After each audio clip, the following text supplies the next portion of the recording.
পাশে জঙ্গলের মাঝখান দিয়ে ছিল এক নিরিবিলি রাস্তা।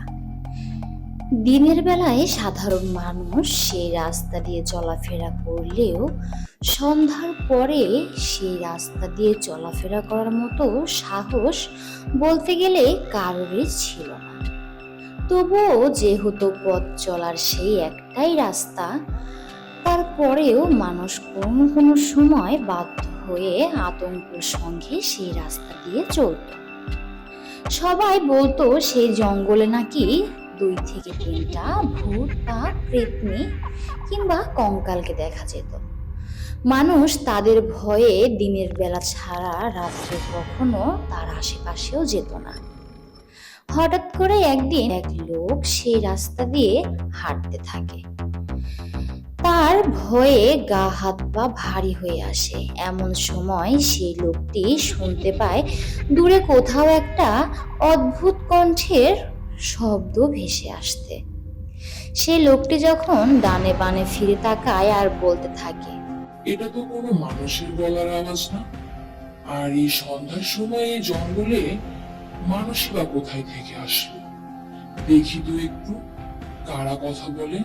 এই কথা বলে লোকটি যখন আশেপাশে তাকায় তখন দেখে তার থেকে কিছুটা দূরেই এক কঙ্কাল আর এক রাক্ষসী ডাইনি কথা বলতে থাকে। তাদের মধ্যে এমন কথা হচ্ছিল, কঙ্কালটি রাক্ষসী ডাইনিকে বলতেছিল, কি রে ডাইনি, আমি খেতেই পাই না, আর তুই এত খাওয়ার কোথায় পাস? খেয়ে খেয়ে তো নিজের শরীর অনেক মোটা চওড়া বানিয়ে ফেলেছিস। আরে হ্যাঁ হ্যাঁ, আমি তো আর তোর মতো বোকা হাদারাম না যে না খেয়ে নিজের জায়গায় চুপ করে বসে থাকবো। নিজের দিকে একবার তাকিয়ে দেখ আর আমার দিকে তাকিয়ে দেখ। তোরে তো আর আমি শুধু শুধু কঙ্কাল বলি না, তোর শরীরে তো হাড় ছাড়া কিছুই পাওয়া যায় না। আরে আমি কি তোর মতো এত চালাক নাকি? তুই তো খাওয়ার না থাকলেও যে কোনো ভাবে ঠিকই গুছিয়ে নিস। না, আমি তোর মতো বোকার মতো বসে থাকবো যে খাবার কখন আমার সামনে আসবে তারপরে আমি খাবো। তুই তো আর আমার মতো কষ্ট করে খাওয়ার খুঁজে খাবি না। এখন বুঝ কঙ্কাল ডাকলে কেমন লাগে। আরে রাখ রাখ রাখ, দেখ কোথাও থেকে মানুষের গন্ধ আসছে। হ্যাঁ রে কঙ্কাল, তুই তো ঠিকই বলেছিস। চল খুঁজে দেখি, আজকে দুইজন মিলে ইচ্ছে মতো মন ভরে মানুষ খাবো। এই কথা শোনার সঙ্গে সঙ্গে সেই লোকটি বলে ওঠে, ওরে বাবারে, এইখানে আমার আর এক মুহূর্ত থাকা যাবে না। ওরা তো আমার শরীরের গন্ধ পেয়ে গেছে। আর একটু সময় যদি এখানে থাকি ওরা আমাকে খেয়ে ফেলবে। যাই, এখন দ্রুত এখান থেকে ছুটে পালাই আর গ্রামের সকলকে জানিয়ে দেই এই জঙ্গল যেন আর ব্যবহৃত না হয়। এই জঙ্গলে রাক্ষসী ডাইনি আর কঙ্কাল দুইজনই থাকে। এই কথা বলে সেইখান থেকে সেই লোকটি দ্রুত ছুটে পালায়।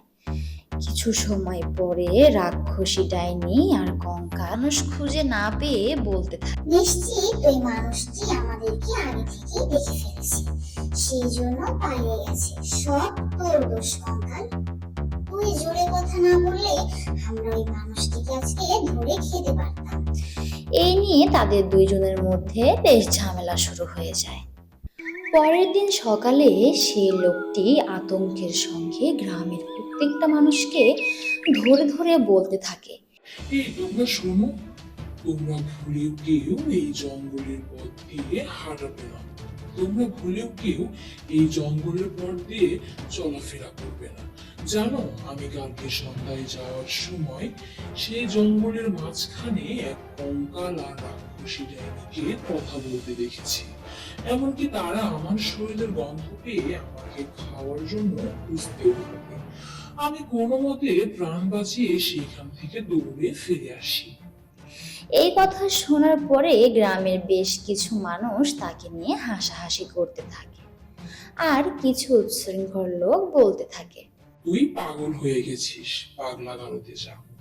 আমরা প্রতিদিন ওই জঙ্গলে কাঠ কাটতে চাই।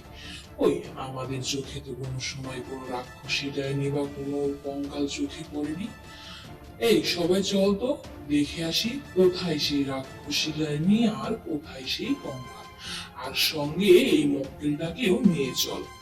যদি কোনো ভূত পিতনি সেখানে না পাই, তারপরে মিথ্যা গুজব ছড়ানোর জন্য তোকে তো শাস্তি পেতেই হবে। সেই লোকটি আবারও বলে ওঠে, তোমরা কেউ সেখানে যেও না, তোমরা পানে মারা যাবে। আমি তো বাবা যাবই না, আমি কালকে সন্ধ্যায় নিজের চোখে দেখে এসেছি। তারপরে সেইখান থেকে সবাই দলবদ্ধ হয়ে সেই জঙ্গলে চলতে থাকে সেই রাক্ষসী ডাইনি আর কঙ্কালটাকে খোঁজার উদ্দেশ্যে। তাদের মধ্যে যে লোকটি সেই মানুষটাকে নিয়ে বেশি হাসাহাসি করতে থাকে সেই লোকটি সবার প্রথমে চলতে থাকে। যে আমি একাই যাব। দেখ, আমি তোর মতো ভীতু না, আমি নিজে নিজেই গিয়ে আগে রহস্য উদ্ঘাটন করব।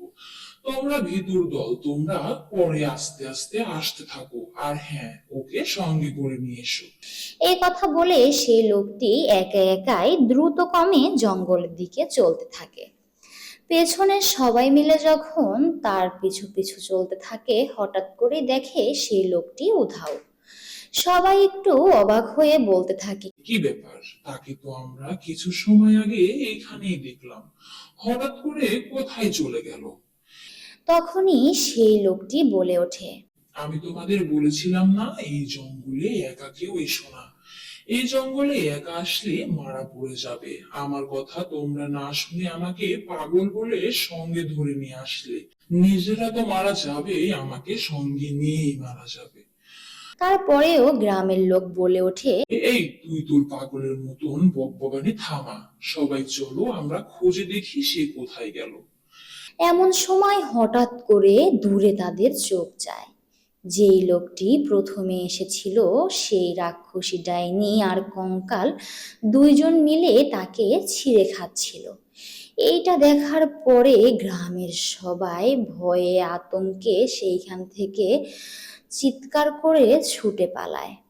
পালিয়ে গ্রামে ফিরে আসার পরে বলে যে না, সেই লোকটি মিথ্যা বলেনি। সে সন্ধ্যার সময় যা দেখে এসেছিল সে সত্যি সত্যি দেখেছিল। এমনকি তারা পুরো গ্রামের মানুষ নিজের চোখে আজকে দেখে এসেছে একজনকে খেতে। তারপর থেকে তারা সবাই মিলে সেই জঙ্গলের রাস্তাকে সারা জীবনের জন্য বন্ধ করে দেয় আর নতুন এক রাস্তা তৈরি করে চলাফেরা করার জন্য। আমাদের গল্পগুলি যদি আপনাদের কাছে নিতান্তভাবেই ভালো লেগে থাকে তাহলে অবশ্যই লাইক, কমেন্ট, শেয়ার আর সাবস্ক্রাইব করে পাশে থাকবেন। ধন্যবাদ।